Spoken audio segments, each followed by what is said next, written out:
So one thing that's actually worried me the most here in this car market is not our ability to really sell cars. If we have cars that are $3,500, that are $2,500 sitting on my car lot, we're actually able to sell through them. The problem is actually going and finding cars that meet that criteria for my car lot. Look behind me here. See a lot of empty spots. We've got cars that are coming into our system, but we don't really have that many cars that are actually for sale right now. That's very weird for this time of year. And we've actually bought quite a few cars back there, and throughout this video, I'm actually going to show you some of the cars that we bought recently and how much we paid. But my worry, my biggest fear here in this car market right now is that, okay, people are not trading in the cars that we actually need to buy very much anymore because they just can't afford to upgrade to their next car. See, typically in the car market, what would happen is someone would have this Trailblazer, and then they would drive it until it gets to 150, 175,000 miles, and then they would go trade it in and buy a brand new car. And that trade-in that goes to auction, well, that gets to come here to my car dealership, and I get to resell it and make money off of that vehicle. But right now, what we're seeing is that people that have cars like this, that have cars that are only worth $2,000, $3,000, well, they don't have the money to go and buy a brand new car and have a $750, $800 car payment. So they're not trading in their cars. So these cars that I need to come through the system, well, guess what? They're not showing up at these auctions. So it's putting a pinch on my inventory right now. And that's the biggest fear that I have going forward with this car market, because yeah, I can sell the cars when I get them here and I'm able to price them right, but they're few and far between here at the auctions right now, and we're having to stretch to even find the cars that we're able to sell here for $5,000 and under. All right, so you can check this out. In a lot of cases, many weeks, we buy 15, maybe 20 cars, and we can get that amount of cars ready in that week's time span. So that's a lot of cars that actually have to be cleaned up for my car dealership. You see all these trunks that are opened. A bunch of these doors will be open here soon. We actually have a mobile detail company that comes out and cleans our cars on a weekly basis. Now, we used to have a detail guy here and be able to do that. Problem is, it's a very tough job, and you have to clean cars day in, day out. Then it's a very hard job, one, to hire for, and then also keep around. So we've found that it's much easier for us. Now, we didn't let go of the detail guy. We actually he works for us now. Got a little bit older, and now he drives a lot of the cars for us, helps around the shop. Say hey, Jose. Hey, hi. There you go. That's Jose. There you go. So it's not like we laid anybody off, but we actually have. I mean, this is a tough job. So we have a company that comes in, and they charge us, I think it's like $45, $50 a car to do a quick job. Think what we have here. We have cars that are $5,000 and under. They don't have to be perfect. They just have to be clean. And that's what we're doing, not a major detail job.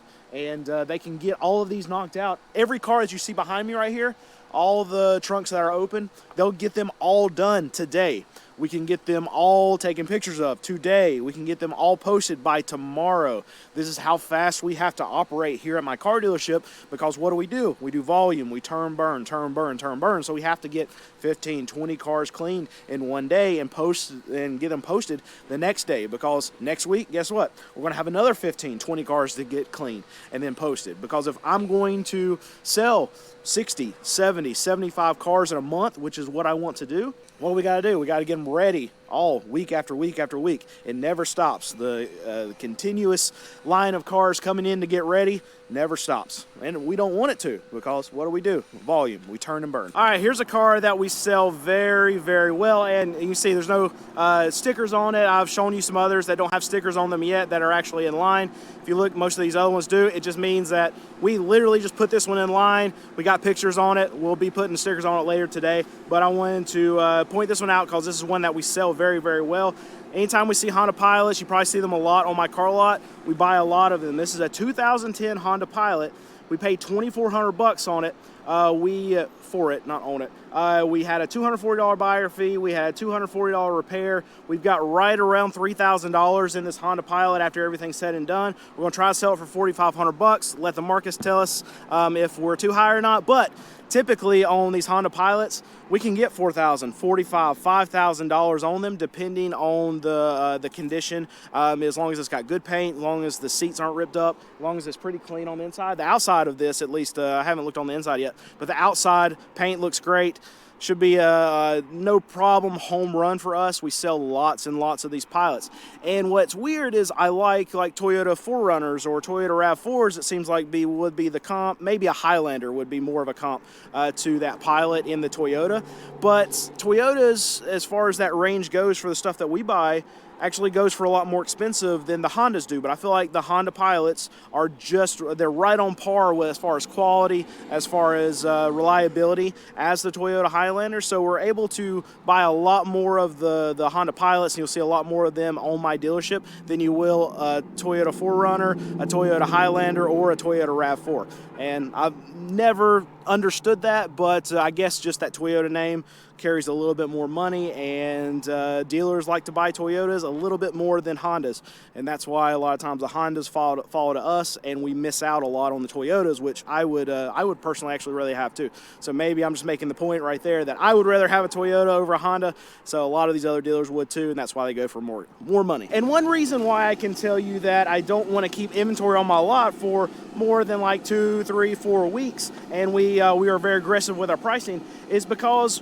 the car market moves, and it moves really quickly, especially for cars in my range. We can go through seasons where you have tax time, where prices get elevated. Then you go through summer, and the prices go down quite a bit. You have a little bump in the beginning of fall, and then you can go to the end of the year, and then all car dealers, at least used car dealers, the range that I sell in, completely dead. We're very, very slow around that time. So that's a bunch of changes in a 12-month cycle, but you have 3 or 4 months where times are really, really good, times are really, really bad, and the prices change dramatically. We can have cars, something like this Honda Accord, something that could be going for $2,000 at one time of the year, could be going for $3,500 at another time of year, and it's that drastic of a change in the price point that I'm actually dealing with. So we like to be very aggressive, because if we have a big change in the market, a big whoosh down in wholesale prices, then in 30 days, a car that I paid $3,000 for just a couple weeks ago, now I could get it for $2,000, and then I'm able to retail it for $3,000. So every car that's coming in here on a weekly basis starts to compete with all these other cars. And if we end up going through a few weeks where we spend way too much on some cars, then we can't sell them, and then we have a new batch that comes in that we pay a lot less for, well, that old inventory is just going to continue to sit if we are not aggressive on our prices, just because the new cars that are coming in, same quality, cheaper price. What are you going to pick?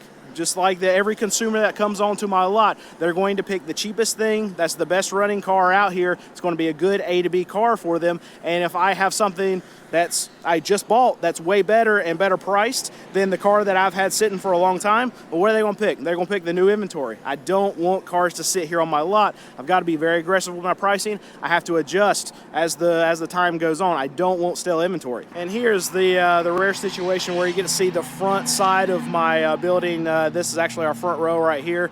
I try to keep my signs out. It's not that I want to hide my dealership from you. I just don't want to advertise. Like, it looks like I'm going through and advertising my car. I don't want you to buy a car from me. I'm a used car dealer. We buy cars from auction. I would rather you go buy a car from an individual. I try to give you this information, be as honest as I can. And I like to show you prices and what we're selling stuff for, just so you can have information about where the car market's going, not necessarily because I'm trying to just sell you a car. So let me get that out there. This is why you don't see the front of my building very often, because I want to make sure that I'm not showing any of my signs to try to feel like just that used car dealer is trying to peddle his wares on you. And sorry for the highway, it's probably a little bit loud. But I wanted to come up here to show you this car. I love these Honda Fits. We buy a lot of these. This is a 2009 Honda Fit. It's got 180,000 miles on it. And we paid $2,500 for it. Got a $390 buyer fee. That's crazy. Actually, I think transport's built in that, because that auction transport, that makes more sense. Okay, so we have $2,915 in it, all done. Probably try to start it out at $4,500. We'll probably get a few hits there. Maybe if it's really, really nice, we'll sell it there. But more than likely, we'll probably end up selling this thing for $4,000. But overall, love these Honda Fits. Really like these cars, and I don't know what I was going to say after that. Yeah, they're very good on gas. So small motor, small car, great car. All right, I'll give you a twofer in this clip. There's actually a 2001 Toyota Avalon, and I think this one's actually I can tell you exactly what it is, a 2011 Subaru Impreza right here behind me. The reason why I'm pointing out these two cars is because we actually have someone that we're helping out in our church to be able to get them a car, get them on their feet, whatever they got situation. We're helping them out, and these are the two cars that we actually picked off our lot for them to be able to choose because we checked them out. We think they're good, and just to give you an example of two cars that I would actually recommend to someone we're trying to get into a better financial situation, and these are the two cars that we picked for them. So I'll go over which one this one is. It's a 2001, I know it is, I had it. 2001 Toyota Avalon's got 170,000 miles. We paid $1,700. We got some repairs on it. Oh, we got a lot of repairs. Why do we have so many repairs on this car? That's even better that we had to fix a bunch of stuff on it. And I need to look into what the repairs are, but we put $987 in actually fixing this car. And this might be why Alex picked this one out, because we just had a lot of work done on it, so we know it's done. But anyway, 2001 Toyota Avalon, 170,000 miles. We paid $1,700, $245 buyer fee, $987 in repairs. So we got right at $3,000 in this car. And this is one that if we actually put it on our lot, we would probably try to sell it for $4,000. It's probably a $3,500 car in my opinion. But that's not going to matter if they actually pick that one for us to be able to help them out. And then we have a 2011 Subaru Impreza, and it's got 160,000 miles on it. We paid $2,800 for it, no repairs. At the end of the day, we got $3,200 in this car. Another $4,500 car. Both we would retail about the same price, but this passed all our checks. We wanted to narrow it down to two, so they can be able to. They don't know anything about cars. They want our opinion on them, and these are the two that we picked out. I really like Subaru. You already know my love for Toyota. My producer, he has a Subaru Forester. My cousin, who is also my mechanic, he drives a Subaru. That's what he has, and we really like them here. Like Foresters, Imprezas, all of these cars, very, very good cars. And you can tell I'm not only just saying that. We got actions, and people on our team are driving Subarus, so we know they're good cars.